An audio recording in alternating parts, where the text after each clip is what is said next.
Hey you guys,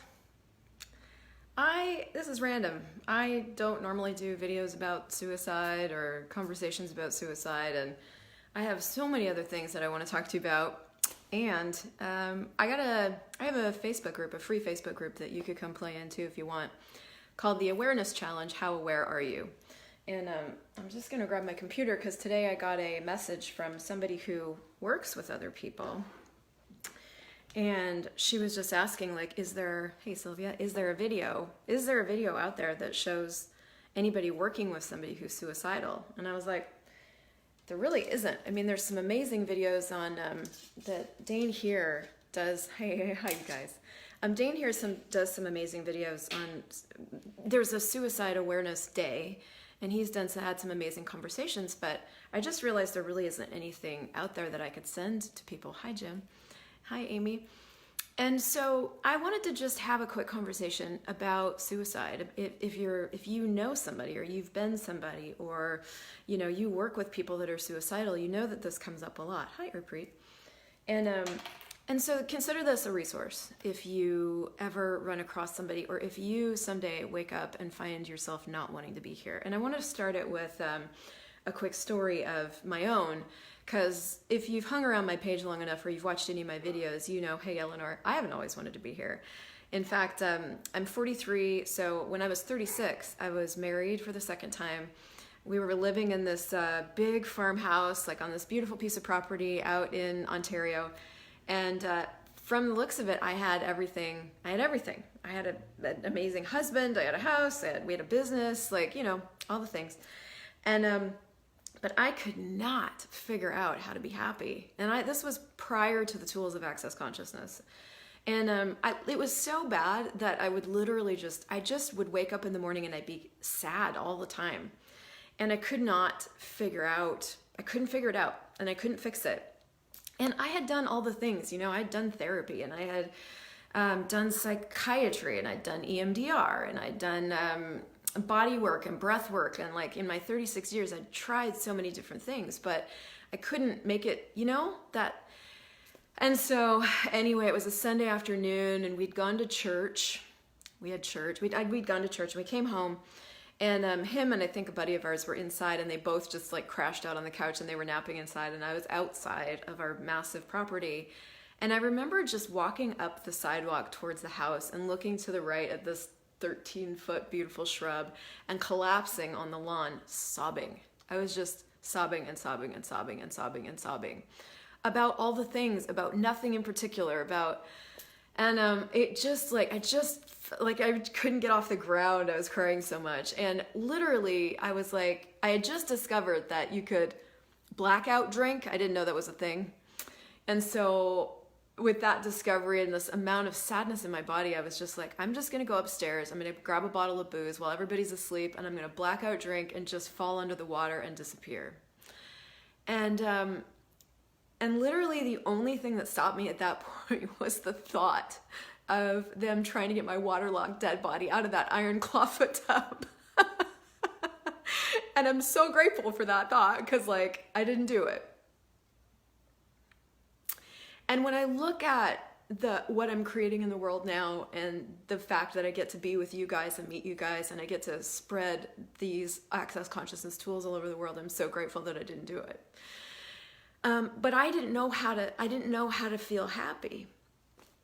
And so I wanted to give you I guess the first thing that that was one piece of it. And there's a lot to this story. There's a lot of facets to this story. Hi, Stefan. I started going and seeing another lady and doing some other work. And then about a year and a half after that, I found the access consciousness tools. And what started to happen with these access consciousness tools was a sense of lightness that I didn't ever have before. And when I say lightness, I mean, I was sad all the time. So I was heavy all the time. And that was my normal. And so every day was this I didn't have the word outcreate in my world, but every day was this attempt to like outcreate the heaviness that was just that's just the way it is, right? And so as I started using some of these tools, I started to get this sense of lightness.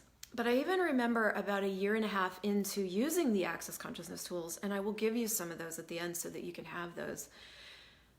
I had this moment, I was in a big Access class where it just hit me like how hard it had been to be here on planet Earth. Like for 37 or 38 years, it had just been hard. And I bought myself a session with a guy that's amazing. Jason Rabineau does this bodywork. And so I bought a session with him. And one of the biggest gifts that he gave me, that I gave myself that day, was the permission to not be here anymore. And this is like after, a year and a half of tools and going to big Access classes and but I was finally getting present with what was really far underneath here, like way down in my guts, which is that this has just been hard. And I just don't want to do this anymore. All I've been doing my whole life is trying to climb out of the pit, and my family was sad and my parents argued all the time and there was sexual abuse and there was all the things were just hard. It was just one big, and so he in that session gave me total permission to leave. And I will never forget that, because I spent 24 hours, I just sobbed and sobbed and sobbed and sobbed and sobbed and sobbed and sobbed and just sat there, and I was like, I'm not going to be here anymore. And I didn't have any plans to I didn't have a gun in my purse, I didn't have any plans. But giving myself that space, that to just choose to be here, to not be here anymore, allowed me that next morning I woke up, and I remember sitting on the front of a massage table,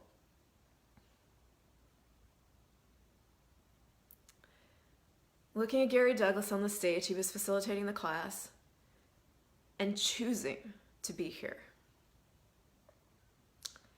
And it was just a life-changing choice, but it was a choice for the first time. And from that moment, I've been creating my life. I've just been creating, But I had to give myself the space to choose anything, and to choose to not be here. And that would be what I would give you as a gift first. If we were talking and you were like, I just don't want to do this anymore, I would say, you don't have to. You don't have to. There is no have to in life anymore. You don't have to be in this body. You don't have to be on this planet right now. You can be here without a body. You can go get another body. There's no have to. Suicide's not wrong. Killing yourself is not wrong. That's the biggest gift I was given. It's not wrong. And so that's piece number one, tool number one. If you know that you'd like to be here and you don't know how, what I want to offer you is some tools. What I didn't know forever was that 98% of all of my thoughts and all of my feelings, and I had so many feelings, weren't mine. And so your body is this psychic thing. It picks up on everything, and you really have no idea. That's why I started the Facebook group. I'm like, we have no idea how aware we are. And so when you have extra awareness around something, when you are completely sensitive to sadness, or you're completely more sensitive to anger, or you're more sensitive to depression, as a sensory thing, and you don't know that you're just aware, then you can't tell the difference between what's yours and what's not. And not only that, but you can make those feelings match to situations in your life, right? You can make them match, and they will seem like they match. It seemed like my childhood matched how I felt every day, right? I mean, if you told my story to anybody, they would be like, yeah, I get why you're sad all the time. That was shitty. The thing is, that didn't change it. And that was the thing that, therapy, you go and you talk about all the things, and you talk and you talk and you talk, but it didn't change it. I just still felt shitty after. I got to cry more and I had more permission to feel, but it didn't change my happiness level.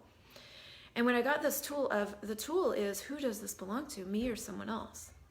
And I started getting, with almost everything, that it was someone else and someone else and someone else.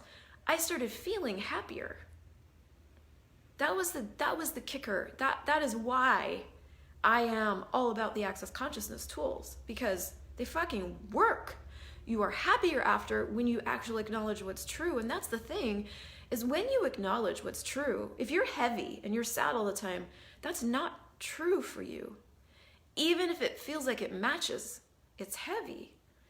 And so getting to what's true will make you feel lighter. And so whose is it? Mine or someone else's? Someone else's. Lighter. Whose is it? Mine or someone else's? Not someone else. Lighter. Wow, it's always lighter that it was someone else's. And then the other part of the tool is if you get that it's yours, it's mine. All you have to do is destroy and uncreate everywhere you bought it as yours. And that just goes, well, everywhere I bought that, right, wrong, good, bad, pod, poc, all nine shorts, boys and beyonds. And that will start to create some space. Thing number 2 that you need to know that nobody talks about that much is that there are other beings that don't have bodies that like to live in your body. And I have another story around suicide actually that's pretty recent, probably 2 years ago. I moved into a new house. This is crazy. I moved into a new massive house on the hill in Vancouver. I was making money. I had just started a new relationship. Again, everything on the outside was like epic. I should be, by all accounts and purposes, happy, right? And I was farther on into the access tools, which make you happy, right? 2 years ago, I was waking up every morning for 2 months. Every morning I woke up and I just wanted to die. And I could not, and I had access to all the tools, and I'm a facilitator, right? So I'm like facilitating myself, and it would change during the day, but it still felt like that thing where you're like constantly trying to understand or trying to overcome this hurdle that's constantly in your way. So great, you can go around it and you can feel better for a minute, but you've still like got this massive elephant right in your guts. So anyway, so 2 or 3 months of this, and we hosted at our house a massive bars exchange, and I want to talk to you about bars right at the end because holy fuck. And so bars are 32 points on your head that you just lightly touch, and you either feel like you got a great massage or your whole life changes. And so we were having a bunch of people over that knew this, and they were exchanging in our house, and we had this beautiful basement, and we had a TV over here, and the light was streaming in, and we had a pool outside. Like, it was literally one of the most glorious, beautiful, nurturing situations. Someone was running my bars. I was like being taken care of, and I was laying on the table, tears streaming down my face, wanting to die. I finally was like, is there someone else in my body? And I got this massive yes! And so I did the entity clearing, and here's how it goes. Is there someone else in my body? Yes. Okay. Truth, who are you? Truth, who were you before that? Truth, who were you before that? Truth, who were you before that? Truth, what was your job before that? Truth, what is your job? Truth, what was your job before that? Truth, what was your job before that? Truth, what was your job before that? And truth, what was your job before that? You can take all your magnetic imprinting and your baggage and you can go now. Right, wrong, good, bad, pod, poc, all nine shorts, boys and beyonds. I am not kidding you. I went from feeling like I wanted to die for 2.5 months to, in that moment, done. Why? Because I cleared the being who wanted to die that was living in my body. So that's tool number 2. And tool number 3 is get your bars run. Why? Because you are aware and you are psychic. And what bars does is it releases the electromagnetic component of thought. And you get to just lay there and receive somebody else touching your head. Just touching your head gently. They don't have to talk. In fact, they shouldn't talk. If they're talking, tell them to be quiet. And you get to just lay there and receive. And your life will just change because bars are like holding either side of a battery. And so it just releases the charge. All these things that are driving you crazy aren't yours. All these feelings that are driving you crazy aren't yours. When you buy them as yours, they become yours. You start living from them as if they're yours, but they're not actually. And there are tools available that can change it for you if you'd like. So my life is completely and totally different. I wake up in the morning now and I'm so grateful to be alive. I'm so grateful to get to talk to you. I'm so grateful for these tools. I will be a mouthpiece for these tools for the rest of my life because they completely change everything if you're willing.